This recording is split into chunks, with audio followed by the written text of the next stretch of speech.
And here we go. This is Mike Lodge. I am the business advisor.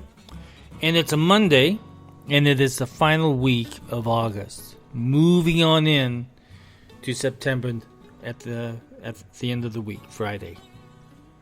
Which means that we are really more than halfway through the year, and we're still in the same boat. We're still confused.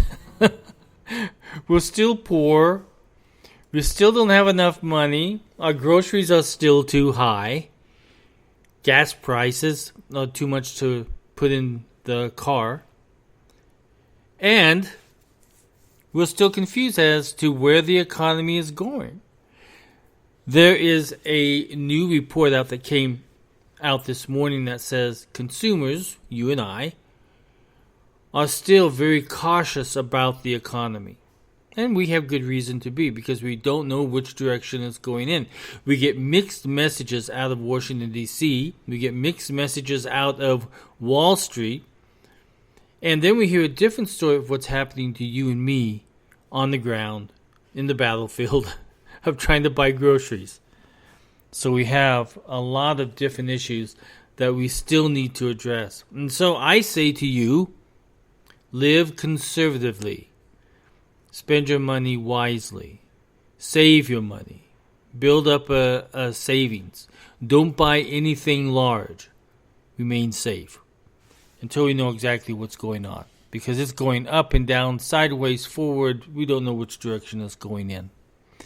So I have a high concern, and I've talked to you about it before, about what's happening with remote working. In other words, working from your home. And I've expressed this to you several times that I do not think it's a good thing to continue working from home, because we can't see exactly what's going on at home or how much quality work we're getting from that employee at home. That's my biggest concern. Out of Fortune magazine, there's a story that came out. It's titled, "Remote Workers Are Treating Their Jobs Like Gig Work." And it's turning them into the most disconnected employee. And it goes on to say, I'm just going to read a little bit of this, okay? Remote workers feel less connected to their company's purpose now than they have since pre-pandemic, but they still don't want to come into the office. Per a new Gallup survey of nearly 9,000 U.S. workers with remote-capable jobs, just 28% of those who work remotely feel connected to their company mission, a 4% drop from last year. Nearly one-third, 33%, of workers who go to the office every day say they're feeling connected. However, not a huge difference. The lack of common mission and purpose between on-site and remote employees can be detrimental to the overall performance, wrote Jim Harter of Gallup's chief workplace scientist and the report's author. Many employees' relationships with their employees are becoming increasingly gig-like and less loyal. So I told you this before when I talked about this with you, is that when you are working from home, you are not that loyal to your employer. You're not spending that 100% of your time working on company business. Instead, you're spending time feeding your kids. You're spending time doing all the other things, doing the laundry, talking to me. It is a problem. When you're in the office, you have this teamwork type mentality, right? And you're able to go over to people at the next cubicle and say, hey, listen, what do you think about this? And bounce it off of them. And then you're also reminded about the mission of that company every single day, because it's brought up in meetings, it's brought up in group social things. And so the individual who's working from home does not have that ability. So they're stuck at home and they're doing their thing. They're working as a gig. They have very little loyalty to the company. And so it does great harm, because that is what you need, is the team spirit. You need that spirit that you're working together. You're doing the high fives. You're talking about issues. You are diagnosing problems together. You are looking at better ways to run the company. But when you're at home, you're away from all that. You don't have the ability to have a really good employee that could be a mentor to you because you're not there. You're not working with them every day. You can't see how they're working. You can't see how they're writing. You can't see all this other stuff. How they're dealing with clients. How they're dealing with management. How they are dealing with coworkers. You need to see that type of mentorship within a business. Everybody needs a mentor inside a business. It needs to happen. When you're at home, you don't have that. Now, I've also talked to you about this quiet quitting. So now there's a new one out. Now, quiet quitting is where you just quit, but you say stuff on social media. Oh my gosh, that was a sneeze. So they have this quiet quitting. I apologize for sneezing, by the way, but I can't help it because I'm doing this live. I tried to hit the mute button, but I wasn't fast enough. The sneeze was faster than me. So anyway, they've now called what is called quiet cutting. And that is, you're just getting an email, and it may say, let me read you what it says, okay? Quiet cutting. Workers are waking up to emails and team meeting requests with a jarring message, and it says, they aren't fired, but their jobs are gone. Which means that they're being cut. So that is called quiet cutting, quiet quitting, and there's one other one that came out this morning too. Let me find it here. I think it's called loud quitting. Where is it here? It's a problem. I found so many. Oh yeah. Move over quiet quitters, loud laborers is what they're called, are now hurting the American workforce. You know what they are? Those are the kind of guys and girls that are inside their office and they're doing their job, but they're complaining about it. They're saying, oh, I'm overworked. I have too much work. I don't know what to do. Well, those are called loud laborers. Those are the ones that are complaining out loud. They're not happy. They feel overworked. So we have a quiet quitting, quiet cutting, and now loud laborers. This is the problem with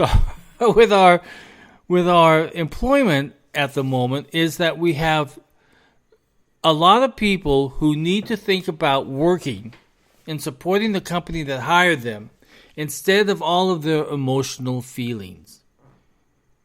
They have been spoiled. They've been able to work from home. They've been able to do whatever they wanted to do.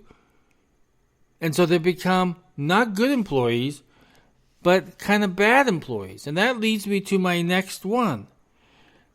Those of you who are 50 and up and you're retired, hey, you want to back into the job market.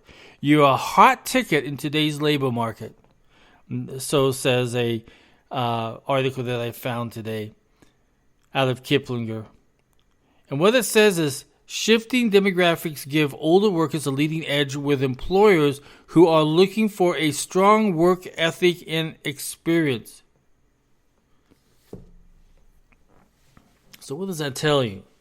It tells you that even management is seeing that the employees of today,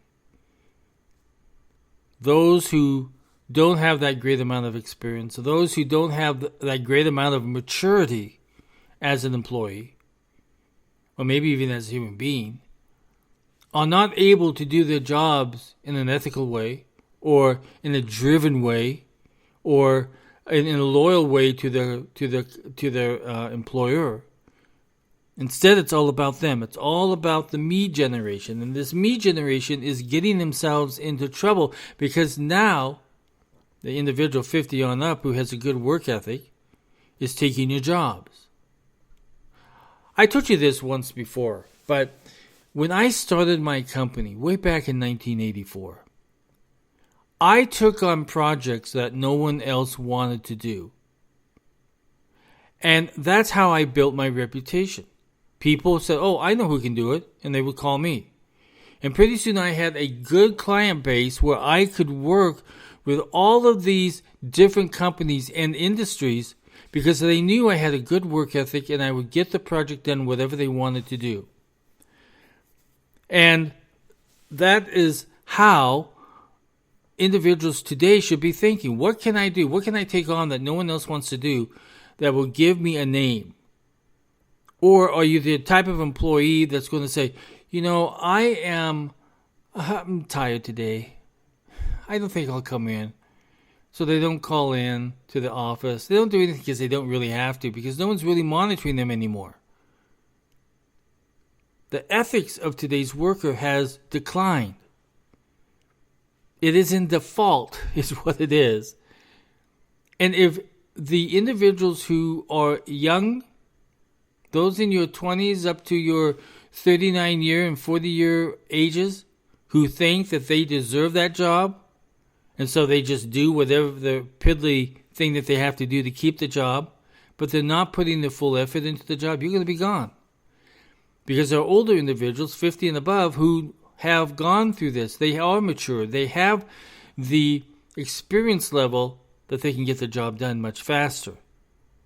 And the loyalty is to that company, whoever hires them. So we have a problem. And it has to do with today's worker. And it's got to change. If it doesn't change, then you might as well just hire a bunch of robots to come in and do the job because they can do it faster. AI can do it faster. Because if you're not an employee who thinks out of the box, who is creative, who is loyal, who is ethical, who is a solid worker, you are going to be replaced by a 50-year-old or by a robot. Robots are cheap. So those of you who are out there complaining, I'm not going to work for any less than $85,000 because I deserve it, but you're really not performing the work, you're going to have a problem. Because we've caught on to you in the job market. And now they have all these new laborers of being loud laborers, of being quiet quitters, and now we have quiet cutters who are cutting those jobs out because they're just not performing. That is a big deal, right? I mean, if I was never taught that way when I began working. Did I complain? Yeah, I complained, but I complained quietly to myself. But I did the job. And I exceeded on the job. And then I started my own firm that I took on jobs that no one else wanted to take on. And I'm still doing that today as a business advisor and as a business mediator. But today I take on clients who need help. And I have the experience to do it. And I sit down and I do it. And that's how people should have their mindset changed. Because there's a lot of work out there. There's a lot of businesses. And there is a lot of employment opportunities out there. But if you're not going to do the job, you're going to be a quiet cutter. Someone's going to come along and quietly cut you out of the system. Listen, this is Mike Lodge. I am the business advisor. If you would like to send me a business question, send it to thebusinessadvisor@gmail.com. And if you would like to sit down with me confidentially and talk about business issues, you can do so online at www.lodge-co.com. Everybody go out and have a great Monday. Talk with you soon. Bye-bye.